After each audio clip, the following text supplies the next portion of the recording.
미래를 보는 창 JTB. 안녕하세요. JTB J입니다. 오늘은 원래 방송을 하지 않는 날인데 특히 이번 사이클에서 가장 중요하다고 볼 수 있는 첫 번째 금리 인하를 단행한 7월 FOMC가 열렸기 때문에 좀 중요하다고 생각되는 상황이라 제가 일부러 임시 방송을 하게 되었습니다. 이제 바로 본론으로 들어가겠습니다.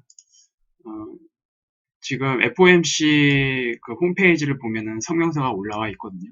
그래서 이 성명서를 그대로 이제 번역한 내용을 가지고 이제 진행을 하도록 하겠습니다. 여기서 주황색으로 표현한 내용은 중요하거나 그리고 기존에 없었던 내용입니다. 지난 6월 그 FOMC에서 이제 수집한 정보에 따르면 고용 시장의 호황을 유지했고 경제 활동이 적당한 속도로 성장해 왔다. 어떤 그 번역문을 보면은 경제 활동이 탄탄하게 성장해 왔다라고 이제 표현한 곳이 있는데 이거 다 잘못된 겁니다. 탄탄하다라는 뜻은 그 solid라는 표현이거든요. 근데 이번 FOMC에서 쓰였던 그 단어는 solid가 아닙니다. 이게 보시면 알겠지만 moderate라고 해서 이제 적당한, 그러니까 solid보다 훨씬 더 이제 수준이 낮은 그런 표현이거든요. 그래서 성명문을 보실 때 잘못된 번역들이 많으니까 그것들을 조금 주의 깊게 보셔야 됩니다. 그래서 원문을 보고 해석하시는 게 가장 좋아요. 그래서 어쨌든 적당한 속도로 성장해 왔다. 최근 수개월간 일자리는 평균적으로 탄탄한 증가세를 보였고 실업률은 낮은 상태를 유지했다. 가계지출 증가세가 연초부터 개선되었지만 기업 고정투자 지표 증가는 미약했다. 연율 기준으로 볼 때 종합적인 인플레이션과 식료품 및 에너지를 제외한 근원 인플레이션이 2%에 미달하고 있다. 시장 기법에 따른 조사에서 인플레이션 기대는 낮은 수준에 머물렀다. 설문 기법에 따른 장기 인플레이션 기대 조사는 큰 변동이 없었다. 법이 부여한 권한에 따라 위원회는 고용을 최대화하고 물가를 안정시키고자 한다. 이제 여기서부터 이제 금리 인하에 대한 명분이 나오죠. 경제 전망에 관한 국제적인 상황과 잠잠한 인플레이션 압력이 시사하는 바를 검토해 위원회는 연방기금 금리 목표 범위를 2에서 2.25%로 인하한다. 그러니까 0.25% 인하했다는 뜻이죠. 이 부분 지금 굉장히 이 금리 인하의 명분에 해당되는 이 문장이 지금 굉장히 중요하거든요. 이 부분은 이제 뒤에서 분석할 때 다시 살펴보도록 하겠습니다. 이번 조치는 경제활동의 지속적 확장과 고용시장 호황, 그리고 위원회의 상하 대칭, 2% 목표에 근접한 인플레이션이 유력하다는 위원회의 판단에 부합하지만 이런 전망에 대한 불확실성은 여전하다. 물론 이런 뭐 불확실성에 대해서는 지난 6월 FOMC 성명서에도 다 언급이 되었습니다. 연방기금금리의 향후 경로를 심사숙고하는 데 있어서 위원회는 새로운 경제 전망 정보들이 시사하는 점을 지속적으로 면밀히 살펴볼 것이며 노동시장 호황과 상하대칭 2% 목표에 근접한 인플레이션이 실현되는 성장세의 유지를 위해 적절한 조치를 취해 나갈 거다라고 얘기를 했습니다.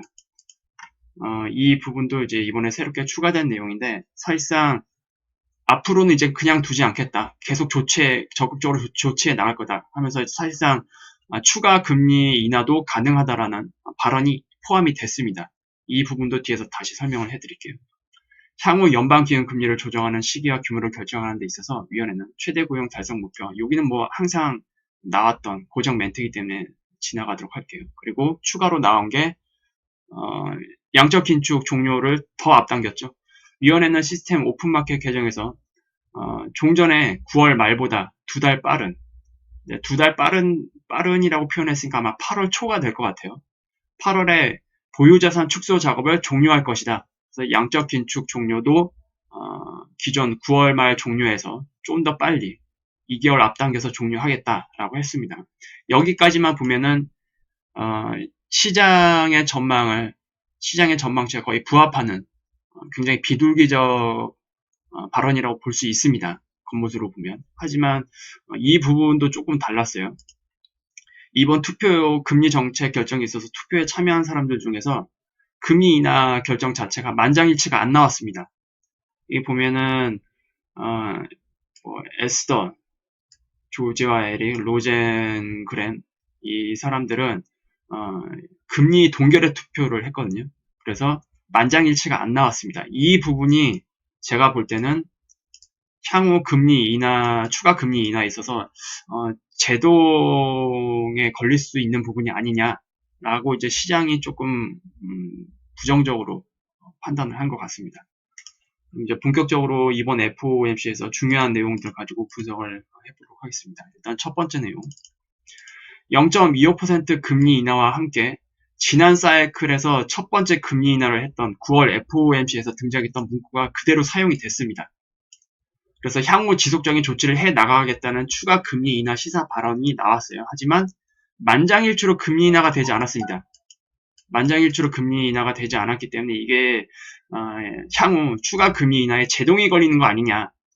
그래서 이런 시장 반응이 나오면서 하락을 만들어냈어요. 지금 밑에 보이시는 거, 이거는 제가 방금 스크린샷을 해온 거거든요. 지금 일단 7월 FOMC는 끝났기 때문에 7월 달은 이제 끝났습니다. 지금 여기 보이시는 거는 9월입니다. 9월 FOMC의 그 타켓 금리 상황을 보면은 기존과 다르게 굉장히 팽팽하죠. 여기는 지금 상태에서 추가로 0.25% 금리 인하, 요거는 동결입니다. 지금 0.25% 금리 인하 상태로 동결. 지금 보면은 기존에는 이렇게 좀 압도적이었어요. 그런데 지금은 56.5% 대 43.5% 거의 비등비등하죠. 이거는 거의 비등비등합니다. 이거는 언제든지 바뀔 수가 있습니다. 요 정도의 그 편차는. 그래서 물론 이거는 지금 상황으로 봤을 때지만 8월이 되고 9월 초가 되면 이 퍼센트 자체는 또 바뀔 수가 있다고 제가 분명히 말씀드렸습니다. 어쨌든 지금 시장 상황에서는 9월 달에 추가 금리 인하에 제동이 걸리는 거 아니야? 라고 부정적으로 반응을 하게 된 겁니다. 그리고 두 번째 내용. 첫 번째 내용에서 이제 제가 지난 9월 FOMC에서 등장했던 문구가 그대로 사용됐다고 말씀을 드렸는데, 바로 이겁니다, 이거. 지난 그 사이클. 이때가 첫 번째 금리 인하에 나섰던 그때 시기인데, 이때도 마찬가지로 지속 가능한 경제 성장을 육성하기 위해 필요한 대로 행동해 나갈 거다라고 추가 금리 인하 발언을 시사를 했지만, 문제는 이제 이번 FOMC 성명서에서 지난 첫 번째 금리 인하 당시에는 이 내용, 투표 사항을 보면은 만장일치가 나왔거든요. 그런데 이번에는 이게 보시면, 확대해서 보시면 알겠지만, 이번 투표에는 voting against, 반대되는 의견이 나왔다. 그래서 만장일치가 안 나왔다. 이 부분이 좀 많이 크게 작용한 것 같습니다. 시장 투자자들에게. 그리고 두 번째 내용입니다. 금리 인하 명분에 대한 문제인데요.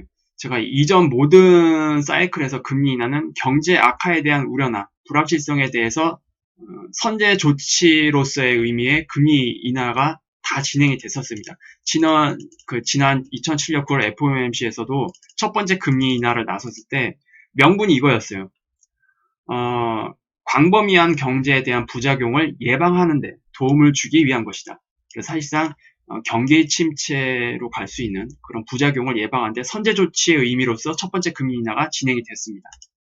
근데 이번에는 좀 틀려요. 제가 162번 영상에서 분명히 말씀을 드렸습니다. 금리 인하 명분이 경기 침체 우려나 이런 것들과 관련된 불확실성에 대한 대응의 의미로서 이런 경기에 대한 관련된 것이었으면 좋겠다라는 말씀을 드렸죠. 제발 두 번째로 말씀을 드렸던 유로존, 중국, 일본 등 다른 지역의 그 금융공세에 대한 대응책으로 그들이 대응할 수 있도록 연준에서도 금리를 인하하여 함께 공조해 나가야 하는 방식의 명분이 아니길 바란다고 말씀을 드렸습니다. 이게 바로 이제 그 내용이었죠. 162번 영상 당시에서 제가 연준이 금리 인하를 하게 된다면 명분은 크게 두 가지로 나뉠 거다. 첫 번째는 통상적으로 우리가 생각할 수 있는 경제가 앞으로 급격히 나빠질 것에 대비해서 미리 대비하기 위한 목적으로 금리 인하를 하거나, 이게 아니라면 연준이 ECB 그리고 중국 중앙은행, 일본 중앙은행 이들에게 그 악화돼가고 있는 금융공세에 대한 대응책으로 그들이 대응할 수 있도록 연준에서도 금리 인하를 하여 함께 공조해 나가야 하는 상황에 처했다라는 이런 명분을 제시했을 때 우리는 최악의 시나리오라고 말씀을 드렸습니다. 왜냐? 이거는 사실상 유동성 함정을 인정하는 그런 내용이거든요. 이번 내용을 보면, 명분을 보면 경제 전망에 관한 국제적인 상황, 그리고 잠잠한 인플레이션이라는 게 저인플레이션입니다. 지금 미국을 제외한 다른 국제적인 상황 자체가 바로 이런 상황에 놓여 있다는 얘기입니다. 그래서 이런 시사하는 바를 검토해서 위원회는 금리 인하를 내렸다. 명분이 경제가 아니고 이제 다른 부분에 대한 거죠. 그래서 이번 첫 번째 금리 인하가 과거와는 좀 다른 명분이었다. 이것은 오히려 투자자들에게 불확실성을 키우는 멘트일 확률이 높습니다. 만약에 이번 7월 FOMC에서 그 금리 인하 명분을 6월 FOMC에서도 분명히 얘기했었죠. 무역 분쟁에 대한 불확실성 증대. 이것을 가지고 무역 분쟁의 불확실성 증대로 발생할 수 있는 광범위한 경제에 대한 부작용을 예방하는 데 도움을 주기 위한 조치였다라고 했더라면 덜 혼란스러웠을 수도 있었습니다. 투자자 입장에서. 근데 그게 아니었죠, 결국 유동성 함정에 걸렸다라는 것을 돌려서 말한 것에 더 가깝습니다. 이번 그 금리 인하 명분 자체가. 그래서 이런 유동성의 함정에 빠졌기 때문에 어떻게 보면 이런 상황이기 때문에 필리스 곡선도 작동하지 않는 상황이 되겠죠. 이런 것들이 지금 납득이 가는 상황이 지금 만들어졌습니다. 유동성 함정에 걸렸고 필리스 곡선도 제대로 작동하지 않고 이런 상황에서 명목상의 경제 성장률과 실업률이 의미가 있을까요? 더 급한 게 있는데 지금. 그래서 지금 상황 자체는 어쨌든 최악의 시나리오에 가까운 금리 인하 명분이 됐다라고 저는 개인적으로 판단하고 있습니다. 어떤 교수든지 경제 전문가라든지 그런 사람들이 어떻게 판단할지는 모르겠지만 저 개인적으로는 그렇게 판단을 하고 있습니다. 그래서 우리는 결국 새로운 패러다임을 향해 가고 있다. 이런 방식의 금융 흐름은 이제 동시다발적으로 진행되지 않습니다. 유럽, 일본, 이머징 마켓 이런 지역들을 먼저 거친 이후에 가장 마지막에 미국에 타격을 입히는 구조입니다. 그래서 이 과정에서 연준은 기준금리를 내리더라도 달러 인덱스는 오히려 오를 수 있는 그런 상황이 발생할 수가 있습니다. 그리고 유동성 함정에 빠졌다라고 한다면 기업의 그 오너들 그리고 그 외에 여러 투자자들 있잖아요. 이런 사람들은 투자를 하지 않아요. 넘쳐나는 그 유동성을 가지고 투자를 굉장히 꺼려할 겁니다. 그리고 이거는 악순환으로 연결될 겁니다. 투자를 하지 않기 때문에. 그래서 이런 것들로 인한 경제 침체가 발생을 하게 된다면 어쨌든 최악의 시나리오로 가는 겁니다. 제가 이 달러 인덱스 부분도 말씀을 드렸는데 이 부분만 조금 체크하고 넘어갈게요. 달러 인덱스입니다. 지금 보이시죠? 달러 인덱스가 금리 인하를 했는데 오히려 올랐어요. 지금 상황이 이렇습니다. 원래 금리 인하를 하면 그리고 추가 금리 인하 시사 발언도 나왔기 때문에 달러 인덱스는 오히려 하방으로 가야 됩니다. 지금 이런 상황들 때문에 미국에서 이제 금리 인하를 했지만 오히려 우리나라 환율은 어떻게 됐죠? 올라갔죠. 환율 올라가고 달러 인덱스의 상승으로 금과 은값이 하락한 겁니다. 지금 다른 이유는 없어요. 결과적으로 이 문제 때문에 달러 인덱스를 상승시키게 만든 지금의 상황이 파월 입에서 나온 겁니다. 유동성 함정 빠졌다. 이걸 대놓고 말할 수는 없겠죠. 만약에 전 세계가 지금 유동성 함정에 빠진 것이 좀 의심이 되기 때문에 선제적인 조치로서 글로벌 전체 중앙은행들과 공조하는 의미로서 금리 인하를 했다라고 이렇게 직설적으로 돌직구를 던졌다면 시장은 크게 폭락할 수밖에 없습니다. 누가 지금의 상황을 믿고 투자를 할까요? 당연히 그렇게 직접적으로 말할 수는 없고 이렇게 그냥 돌려 말한 겁니다. 이 멘트 다시 한번 볼게요. 경제 전망에 관한 국제적인 상황, 굉장히 멘트 자체도 굉장히 돌려 말한 추상적인 의미죠. 국제적인 상황. 이게 뭐예요, 도대체?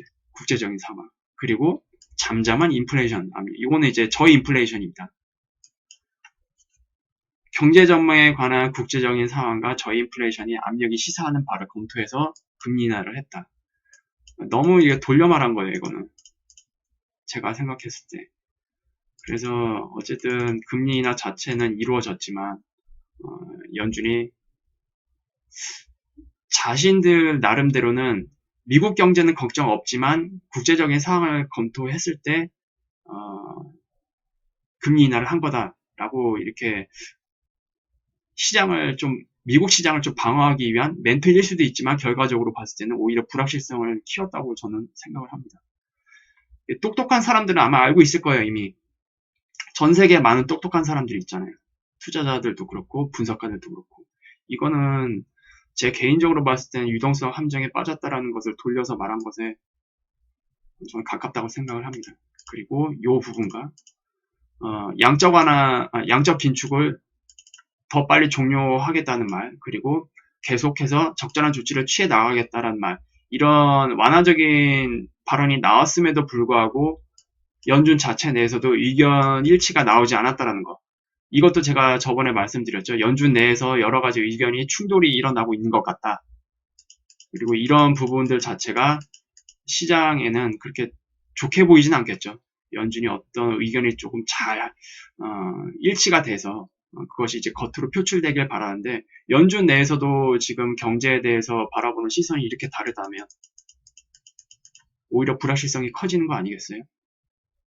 그래서 저는 이번 FOMC, 7월 FOMC 그 결과가 시장에 당연히 부정적으로 반응할 수밖에 없었다라는 것을 이번 성명서를 통해서 알 수 있었고, 물론 9월 FOMC에서 결과적으로 추가 금리 인하에 나서게 될 가능성은 저는 여전히 높게 보고 있습니다. 이제 지금의 상황 자체가 시장을 계속 하락을 하게 만들고 그런 것들이 또 이제 부가적으로 2차적으로 경제에 가해지는 부정적인 현상들이 나타나게 된다면 9월 초만 가더라도 아마 여기 보였던 이 금리 시장 있잖아요. 금리 시장 이 퍼센트 자체가 이렇게 쭉 올라갈 수도 있습니다. 이거는 이제 우리가 8월달, 9월달 시장을 잘 관찰하면 알 수가 있겠죠. 어쨌든 지금 상황에서는 이제 9월달에 그 금리 추가 인하 그 가능성 자체는 지금 현 시점에서는 내려간 겁니다.